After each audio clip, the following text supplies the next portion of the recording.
হেন কৃষ্ণ শৰণক নেৰে অনুক্ষণ বৈষ্ণৱৰ অগ্ৰগণ্য জানিবা সিজন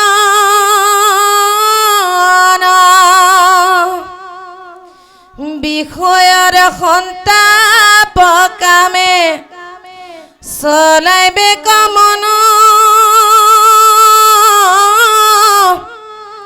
কিমতেনে ৰিবে সিটো কৃষ্ণৰ শৰণ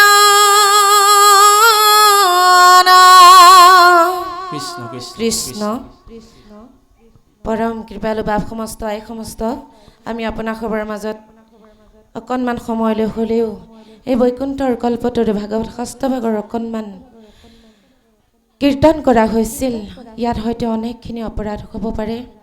সৰ্বৰ অপৰাধৰ মৰিখন বিচাৰি আপোনাক সদৌতিৰে পদপংকজত আমি শিৰ থৈ সেৱা জনাইছোঁ।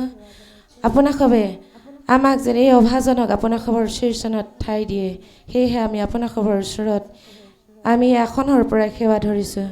কৃষ্ণ অপৰাধ বিনাশন্ত জনাম নাৰায়ণ জানি নামে পখিলো শৰণে আনগতি নাহিকে মৰণে অপৰাধ ক্ষমা কৰি তুমি দয়াশীল হৰি মোক ৰক্ষা কৰি চৰণে মোক ৰক্ষা কৰি চৰণে কৃষ্ণ কৃষ্ণ হৰি হৰি আমি ভক্তি মাতৃ আইগৰাকীৰ চৰণত সেৱাভাগী অৰ্পণ কৰা হৈছে। তেওঁৰ ভৱিষ্যত উজ্জ্বল কামনা কৰা হৈছে আৰু এনেধৰণে তেৰা যাতে আপোনাৰ হবৰ প্ৰেৰণা হয়, সমাজৰ প্ৰেৰণা হয়, তাৰ কাৰণে আমি ভগৱন্তক প্ৰাৰ্থনা জনাইছোঁ। তেৰাৰ লগতে যাতে আৰু বহু ভক্তি মাতৃ আয়ে এনেধৰণে ঈশ্বৰ সেৱা কৰ্ম কৰিবৰ কাৰণে আগবাঢ়ি আহে, আমি তাৰ কাৰণেও প্ৰাৰ্থনা জনাইছোঁ। আৰু ইয়াতে কণ কণ মইনা মাইনীসকল ইমান সুন্দৰকৈ নাম পৰিৱেশন কৰিছে। তেৰাসবৰো ভৱিষ্যত উজ্জ্বল কামনা কৰা হৈছে।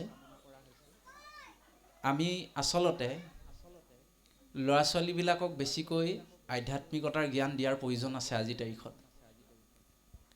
আপোনাৰ হ'ব জানিলে দুখ লাগিব যে দিনবিলাক ইমান বেয়ালৈ গতি কৰিছে যে আমাৰ উঠি অহা প্ৰজন্ম বিভিন্ন পথেৰে যাবলৈ বাধ্য হৈছে, বাট লৈছে। মাক দেউতাকক চিনি নোপোৱা হৈছে, ককাই ভাইক চিনি নোপোৱা হৈছে, হয়নে বাৰু? জ্যেষ্ঠজনক চিনি নোপোৱা হৈছে। কিহৰ কাৰণে? যে এই ধৰণৰ আধ্যাত্মিকতাৰ চিন্তাৰ অভাৱৰ কাৰণে। গতিকে এই কণ কণ মইনা মাইনীসকল তেৰাসৱে নামত ইমান সুন্দৰ পৰিৱেশন কৰিছে। গতিকে আমি তেৰাসৱৰ চৰণত প্ৰাৰ্থনা জনাইছোঁ ভৱিষ্যতেও যাতে পুনৰ আমি তেৰাসৱৰ পৰা শ্ৰৱণ কৰিব পাৰোঁ আৰু যাতে নৱপ্ৰজন্মসকলৰ প্ৰেৰণা হয়। কৃষ্ণ। এতিয়া অকণমান পাঠৰ বিষয়বস্তুটোলৈ পুনৰ যাব বিচৰা হৈছে যে সেই নিমিৰাজন, সেই মহাভকতৰ চিহ্ন আৰু লক্ষণৰ বিষয়ে মই তোমাক কওঁ শুনা। কৃষ্ণকে চিন্তে যিটো নবাঞ্চে বিষয় দেখন্তে বিষ্ণুৰ মায়া জগত নিশ্চয়। যিজনে অকল কৃষ্ণকে চিন্তা কৰে, বিষয় বাঞ্ছনা নকৰে আৰু সকলোকে বিষ্ণুৰ মায়া যেন দেখা পায়, জগতখনকে মায়া যেন দেখা পায়। গতিকে আৰু নকৰে আক্ৰোশ দেশ কিঞ্চিতো মনত সেইজন জানিবা উত্তম ভাগৱত। আৰু যিজনে মনত অকণো দ্বেষ ভাৱ নাৰাখে, আক্ৰোশ ভাৱ নাৰাখে, অভিমান নাৰাখে, সেইজনে হৈছে উত্তম ভাগৱত। সেইজনকে উত্তম ভকত বুলি কৈছে দেই বাৰু।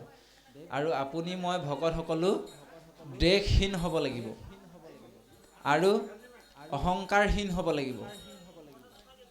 অসমীয়াত এষাৰ কথা আছে, বোলে অহংকাৰী পতন, হয়নে? এই ভক্তি মাৰ্গত বা আধ্যাত্মিকতাত এটা বহুত ডাঙৰ বিষয় হৈছে অভিমান আৰু অহংকাৰ। এই অভিমান আৰু অহংকাৰ থাকিলে ঈশ্বৰ প্ৰাপ্তি ইমান সহজ নহ'ব, ঈশ্বৰ কৃপা পাবলৈ ইমান সহজ নহ'ব। বোলে কি জয় বিজয় খহি পৰিলে বৈকুণ্ঠ বা বোলে, হয়নে বাৰু? অভিমান আছিল কাৰণে। অহংকাৰ আছিল কাৰণে ভকতসকলক তেওঁলোকে কি কৰিছিলে চাৰি সিদ্ধক অপমান কৰিছিল।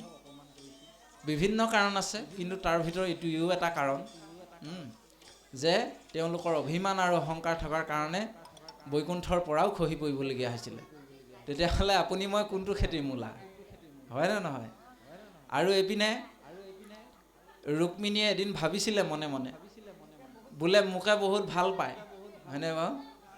মোকে ভাল পায়, মোক বহুত শ্ৰদ্ধা কৰে, মই মানে ভগৱান প্ৰভু চৰণতে সদায় থাকোৱেই, তেওঁ বাকীবিলাকতকৈ মোক বেছিকৈ ভাল পায়, মৰম কৰে। এই অভিমানটো যেতিয়া আহিল, কাৰণ মই সুন্দৰী, হয়নে বাৰু? এই অভিমানটো যেতিয়া আহিলে, যিকেইটা কথাই তোলা ধুনা কৰিলে, হয়নে বাৰু? যিগৰাকী আয়ে নেকি গোটেই দিনে ৰাতিয়ে ভগৱন্তৰ চৰণ সেৱা কৰি থাকে, সেইগৰাকী আয়েকে ভগৱন্তই এৰি দিয়া নাই, আপোনাক মই এৰি দিব নি বাৰু? হে, আপুনি মই অভিমান আৰু অহংকাৰ কৰিলে কোনো পধ্যে কেতিয়াও ঈশ্বৰ প্ৰাপ্তি হ'ব নোৱাৰে, ঈশ্বৰ কৃপা পাব নোৱাৰোঁ। সেইকাৰণে মানে অভিমান আৰু অহংকাৰ, মই বৰ ভাৱত থাকিব নালাগে। মই বোলে বৰ ধুনীয়াকৈ নাম গাওঁ, মই বোলে বৰ ধুনীয়াকৈ ব্যাখ্যা কৰিব পাৰোঁ, হয়নে? মই বোলে বৰ মোৰ নিচিনা নিয়মত থকা ভকতেই নাই, এনেধৰণৰ গৰ্ব অহংকাৰ লৈ পেলাই যদি আমি থাকোঁ, তেতিয়াহ'লে কিন্তু আপুনি মই ঈশ্বৰৰ কৃপা নেপাম ইমান সহজে। আপোনাক মোক একেবাৰে নিৰ্মল পানীৰ লগত মিলিব পাৰিব লাগিব বুলি কৈছে। সেইকাৰণে ইয়াত বৰ সুন্দৰকৈ কৈছে যে নকৰে আক্ৰোশ দেশ কিঞ্চিতো মনত, বিষ্ণুৰ মায়া, সকলোকে বিষ্ণুৰ মায়া দেখে।